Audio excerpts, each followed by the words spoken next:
Chris, as you know, there's an infinite series of preparatory activities that could be advocated to help get us ready to go to Mars. And if we allow these to be inserted into our programmatic sequence, we will literally never get to Mars. Now, if we do the only way to go to Mars is if you say our program is to go to Mars. Now, if you do that and you design a hardware set that is suitable for sending humans to Mars, you could, as a preliminary exercise with that hardware set, send humans to a near-Earth asteroid, because in fact there are no elements of a near-Earth asteroid mission that are extraneous. In other words, you don't have to develop anything beyond the Mars hardware set to do a near-Earth asteroid mission. So, in fact, you're not being diverted, you're just exercising a subset of your Mars hardware. You could even do a Mars sample return on that basis. For instance, if you were flying a Mars direct mission, you could just fly the ERV to Mars, make the propellant, and fly it back with a ton of samples. But a lunar base is quite different. A lunar base requires developing a lot of extraneous hardware that is not needed to go to Mars.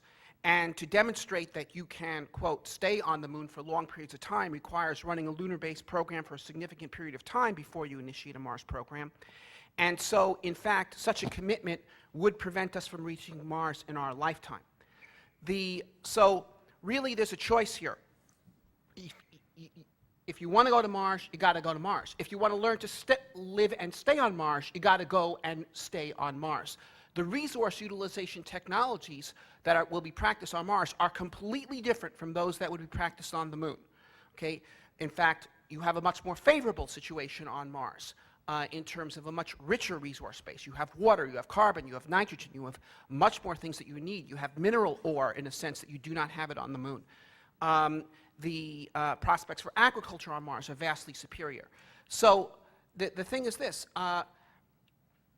One could design an orderly Mars mission plan. Just as in Apollo, we didn't have a separate program to do lunar orbit space station. We flew Apollo 8 into lunar orbit as a preliminary exercise of the Apollo hardware before we sent people to the moon. But the goal was to get to the moon within a very definite time frame, and then within the context of that, certain other activities were done using that hardware to gain confidence. And in this case, one could do a NEO mission or even a very robust sample return. But for instance, if you say, oh, we have to do sample return before we go to Mars, and you, within the context of the robotic program, design an entire special hardware set to do sample return, because of course sample return could be done on a smaller scale than the return vehicle of a human mission. But if you do that, you're inserting an addition. You're saying you can't do that program until you do this program. And by the way, you can't do that program until you also do this program and this program. And in that case, you never get there. So this is the way to do a coherent Mars program. If you want to unify the sample return with the human program, just say we're doing a human program, and before we send humans round trip, we'll send the round trip spacecraft and return with a ton of samples. And you'll have a much better sample return, and you won't delay the human mission at all. There's 2 points there. One, I agree with you fully that sample return has to be put in the context of human exploration. I agree with that. In terms of the moon base, I think that I disagree with you in 2 ways. One is I think that Mars ought to be a goal, but it doesn't need to be the only goal. Things. We still do telescopes, we still do other things, and I think a moon base ought to be a goal as well. I think we can do both. I think we can do a moon base, a permanent moon base. Well, after we learn to live on Mars, we can use that as practice for going to the moon. Well, I think that's true.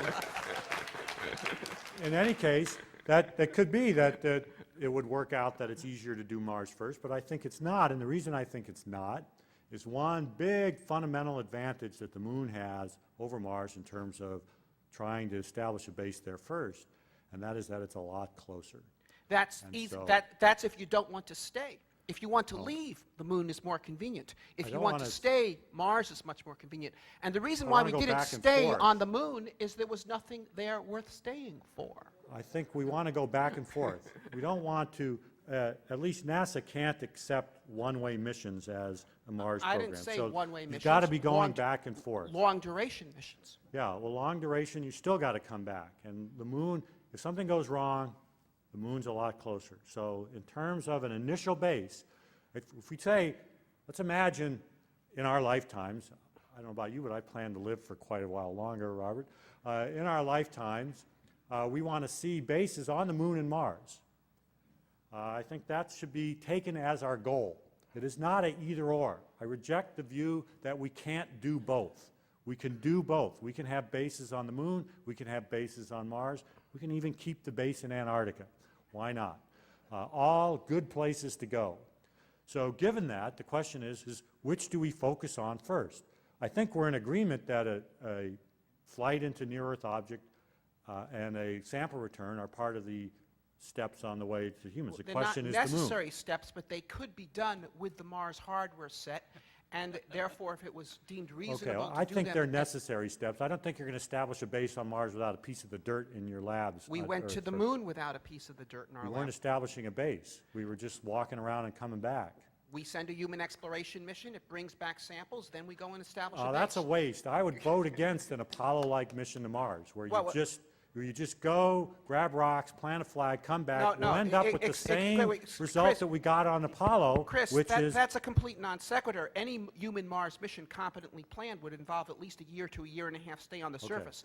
But the Any real- Mars mission that goes involves very substantial surface exploration. There's no such thing as a flags and footprints mission to Mars. Any Mars mission would involve vastly greater exploration than the space program has ever done in its entirety to date. But I don't want greater exploration. I want a permanent base. But let me The just... exploration prepares the base. let Anyway, me I'm just- going to yield because there are other people that want to ask Right, questions. Okay.